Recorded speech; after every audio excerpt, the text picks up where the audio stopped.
결혼한 지 25년 만에 처음으로 저는 며느리라는 존재가 이렇게 무서울 수 있다는 걸 깨달았습니다.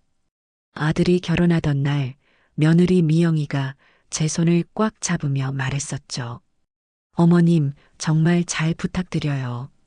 그때만 해도 저는 믿었습니다. 이 아이가 우리 집에 따뜻함을 가져다 줄 거라고. 처음 2-3년은 정말 좋았어요. 미영이는 집안일도 잘했고 저한테도 예의 바르게 대했거든요. 손자 지훈이가 태어났을 때는 더욱 그랬습니다. 신생아 돌보는 일부터 이유식 만들기까지 제가 나서서 도왔죠. 그런데 지훈이가 5살 되던 해부터 뭔가 달라지기 시작했어요. 어머니, 요즘은 육아 방식이 많이 바뀌었어요. 미영이가 이런 식으로 말하더군요. 처음에는 그러려니 했습니다. 젊은 사람들이 공부를 많이 했으니까 저보다 더 잘 알 수도 있겠다 싶어서요. 하지만 점점 선을 긋기 시작하더라고요. 지훈이가 밥을 안 먹겠다고 떼를 쓸 때 제가 달래려고 하면 할머니, 지금은 아이가 스스로 선택할 수 있게 기다려주는 게 중요해요. 이런 식으로 제지하더군요.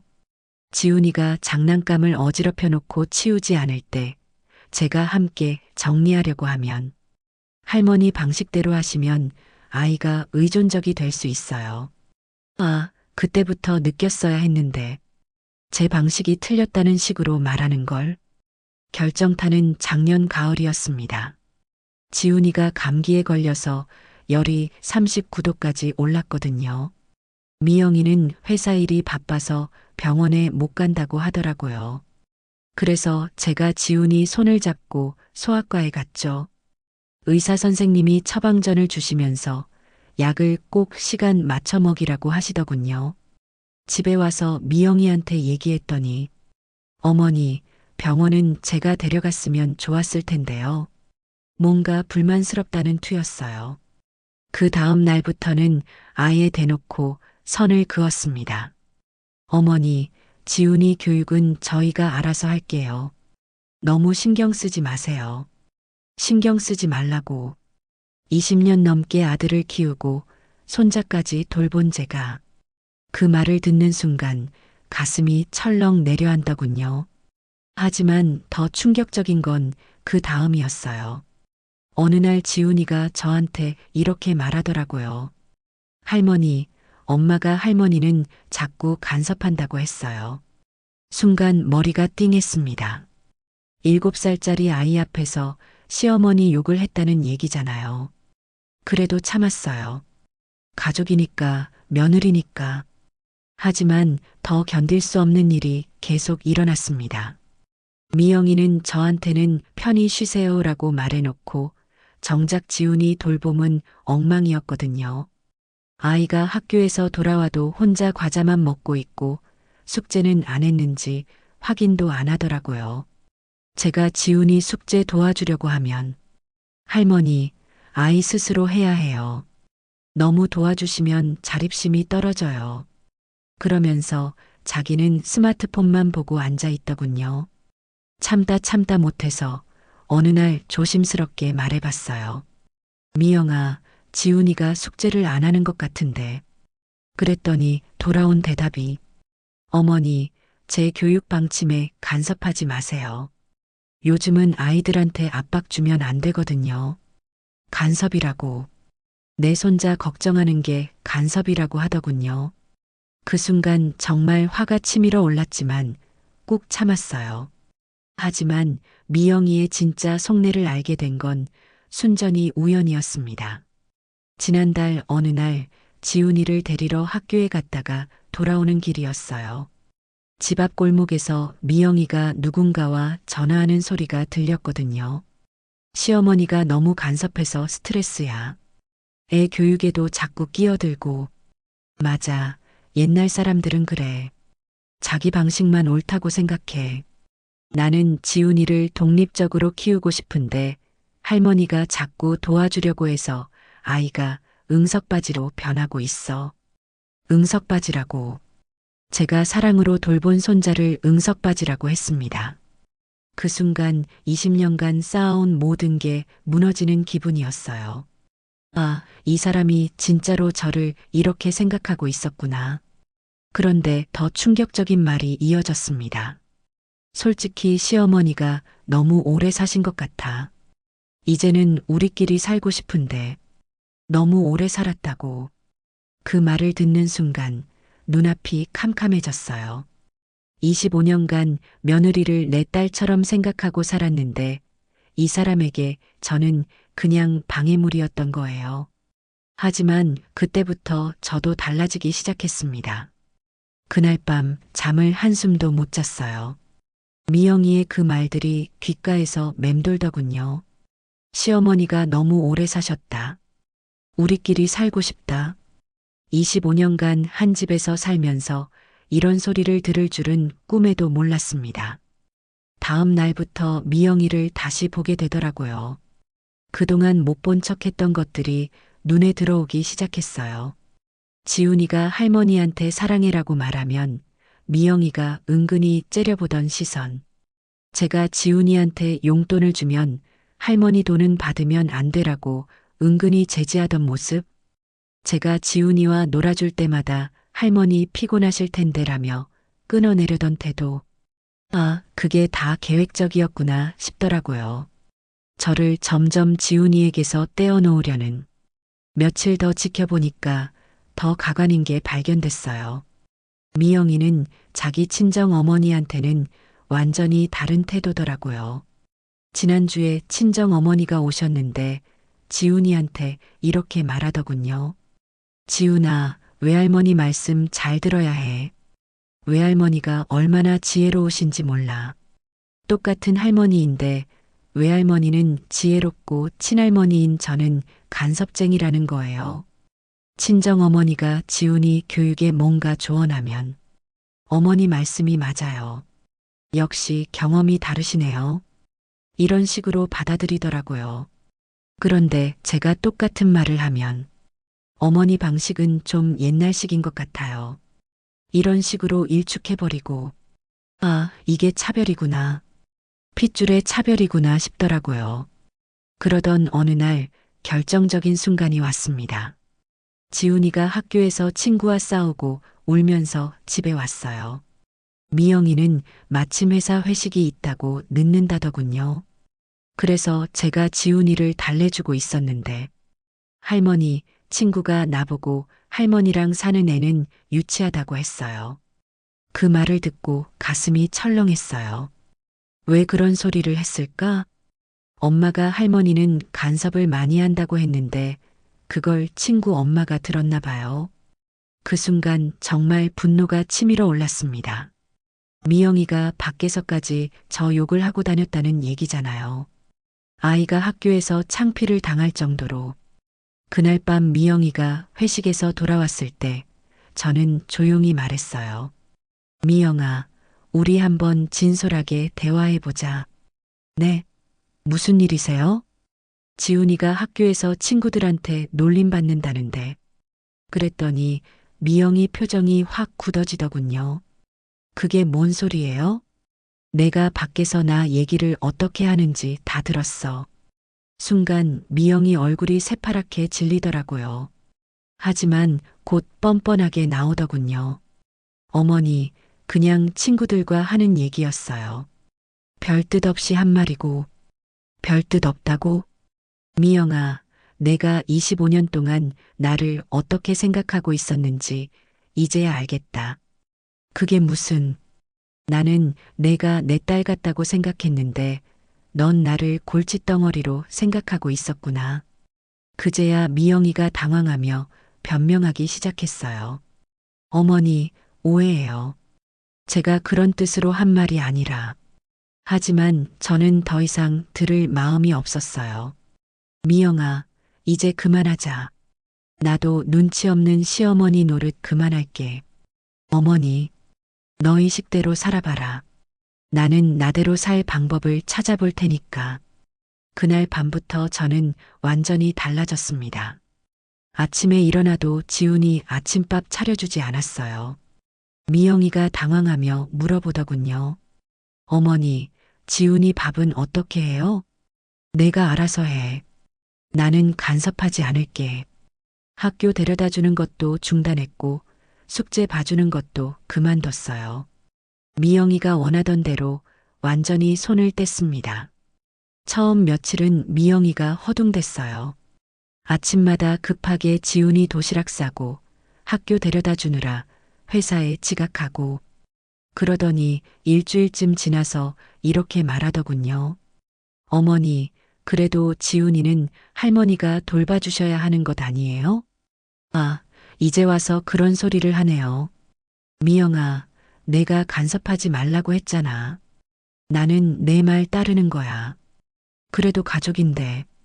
가족이라고? 저를 오래 살았다고 하던 사람이 이제 와서 가족 타령을 하네요. 하지만 진짜 반전은 그 다음부터 시작됐습니다. 제가 손을 놓고 나니까 지훈이 상태가 엉망이 되기 시작했어요. 아침도 제대로 못 먹고 학교 가고 숙제도 안 해가서 선생님한테 혼나고 무엇보다 지훈이가 저한테 이렇게 말하더라고요. 할머니, 왜 나랑 안 놀아줘요? 왜 밥도 안 해줘요? 그 순간 가슴이 찢어질 듯 아팠지만 꾹 참았어요. 지훈아, 할머니가 간섭하면 안 된대. 엄마가 다 해주실 거야. 그런데 정작 미영이는 회사 일이 바쁘다며 지훈이한테 신경을 못 쓰더라고요. 아이는 점점 말이 없어지고 성적도 떨어지기 시작했어요. 그러던 어느 날 지훈이 담임 선생님한테서 전화가 왔습니다. 지훈이 할머님이신가요? 요즘 지훈이가 수업 시간에 자꾸 조는데 집에서 무슨 일이 있나요? 아, 그제야 미영이가 얼마나 아이를 방치하고 있었는지 알겠더라고요. 하지만 저는 더 이상 나서지 않았어요. 미영이가 원하던 대로 말이죠. 그러자 이번에는 아들이 저한테 와서 뭐라고 하더군요. 엄마, 지훈이 일은 좀 도와주셔야 하는 것 아니에요? 아들마저 이런 소리를 하니까 정말 어이가 없더라고요. 얘야, 내 와이프가 간섭하지 말라고 했어. 나는 그 말 따르는 거야. 그래도 지훈이는 엄마 손자인데. 손자니까 뭐, 너희 둘이 알아서 키워라. 그렇게 한 달이 지났을 때 드디어 미영이가 무릎을 꿇었습니다. 미영이가 제 방문을 두드리던 그날을 평생 잊을 수 없을 것 같아요. 밤 10시가 넘은 시간이었는데 조심스럽게 들어오더군요. 어머니, 잠깐 얘기 좀 해도 될까요? 평소보다 훨씬 낮은 목소리였어요. 지훈이가 요즘 너무 힘들어해요. 그제야 말을 꺼내더라고요. 학교에서도 선생님한테 혼나고 친구들이랑도 잘 안 어울리고 집에 와서도 계속 할머니만 찾아요. 그러면서 눈가가 촉촉해지더군요. 하지만 저는 그냥 가만히 듣고만 있었어요. 어머니, 제가 잘못했어요. 드디어 나왔군요. 처음에는 정말 지훈이를 잘 키우고 싶어서 그랬는데 어느새 어머니를 밀어내려고만 했던 것 같아요.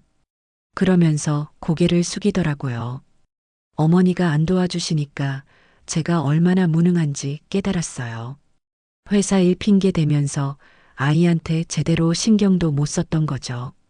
이제서야 깨달았나 보네요. 하지만 저는 여전히 차갑게 말했어요. 미영아, 이제 와서 그런 소리해도 소용없어. 넌 이미 내 속마음을 다 보여줬잖아. 어머니, 너희끼리 잘 살고 싶다고 했잖아. 나는 너무 오래 살았다고 했고, 그 말을 꺼내자 미영이 얼굴이 하얗게 질리더군요.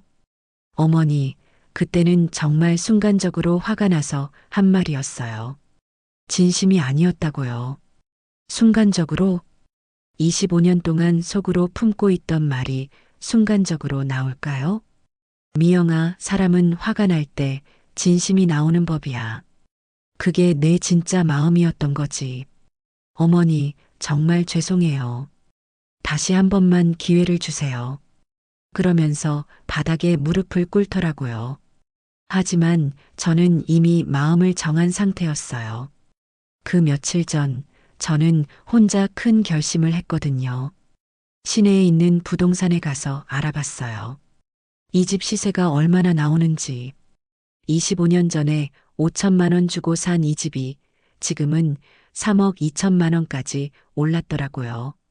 그리고 요양원도 둘러봤어요.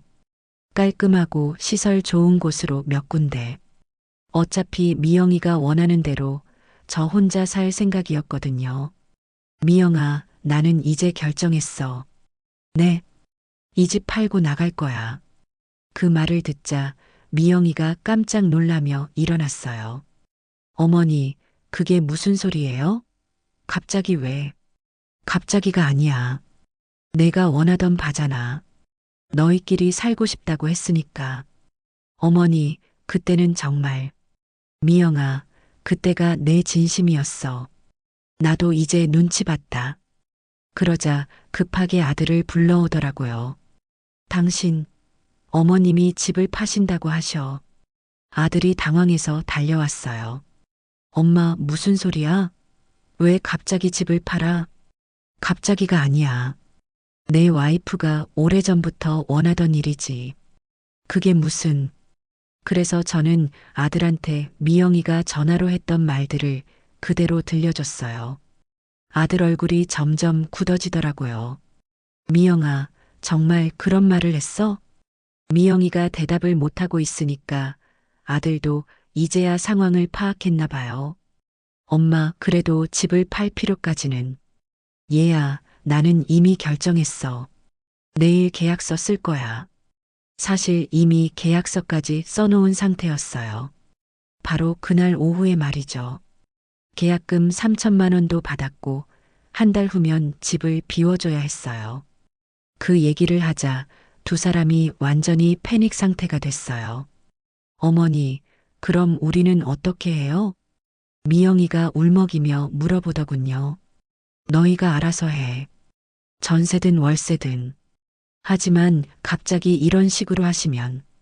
갑자기, 미영아, 나는 25년 동안 참았어.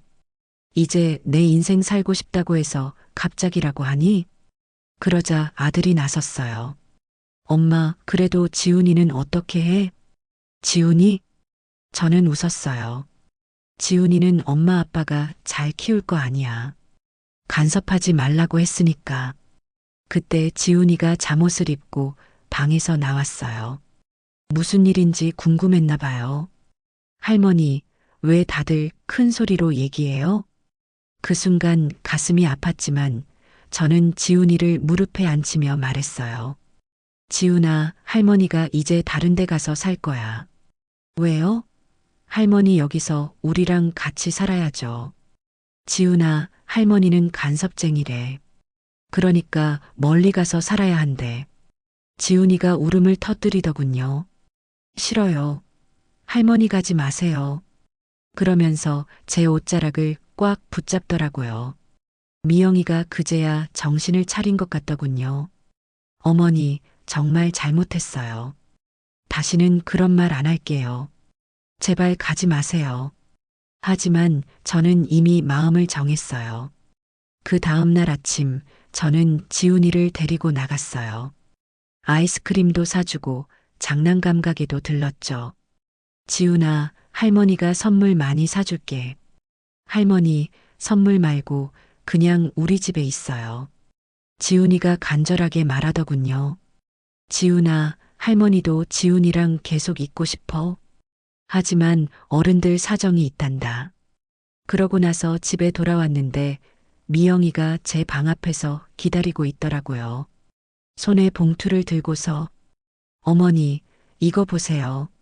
뭔가 했더니 친정 어머니한테 보낸 편지를 가져왔더라고요. 그 편지에는 시어머니 험담이 잔뜩 적혀 있었어요. 어머니한테 얼마나 스트레스 받는지 간섭이 심해서 미치겠다. 빨리 따로 살고 싶다. 이런 내용들이. 어머니, 제가 이런 편지를 써놓고도 뻔뻔하게 구웠어요. 이제야 제 잘못을 깨달았어요. 그러면서 그 편지들을 제 앞에서 찢어버리더군요. 하지만 늦었어요. 미영아, 이미 계약은 끝났어. 나는 새로운 인생을 살아볼 거야. 그날 오후 저는 요양원에 전화를 걸었어요. 네, 입소 신청했던 김할머니입니다. 다음 주부터 들어갈 수 있나요? 모든 준비가 끝났어요.